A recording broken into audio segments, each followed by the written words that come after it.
Hello and welcome back to another video. In this problem, we're told a teacher is creating an assignment worth 70 points. The assignment will consist of questions worth 1 point and questions worth 3 points. And we're asked which equation represents this situation, where x represents the number of 1-point questions and y represents the number of 3-point questions. So we're going to create an equation here, which is representing the total number of points. So total points is equal to 70. And we're going to break this into 1-point questions and 3-point questions. So we have 1-point questions plus 3-point questions.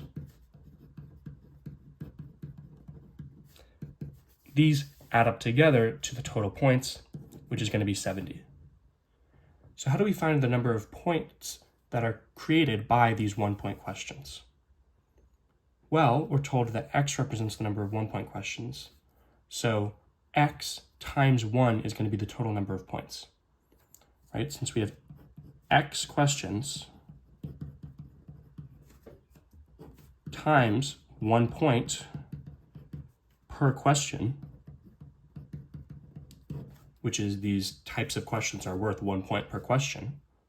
When we multiply these together, we get the total number of points for x of these questions, right? So if you have 4 questions that are worth 1 point each, 4 times 1 is 4, that's your total number of points.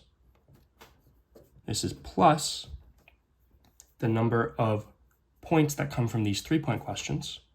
Similar thing, we know that y represents the total number of these questions. So we have y questions, and we're multiplying this by 3 points per question.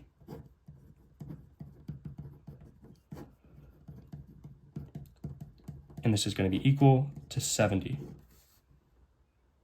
And we want to get rid of all of these units, right? The questions are actually going to cancel out here, but this is all in terms of points, and we don't want this in our final answer, so we can just ignore it. So we're left with x times 1 is x, plus y times 3 is 3y, is equal to 70. And this is our equation that is representing the total number of points split by question. X plus 3y is equal to 70. D is going to be your final answer.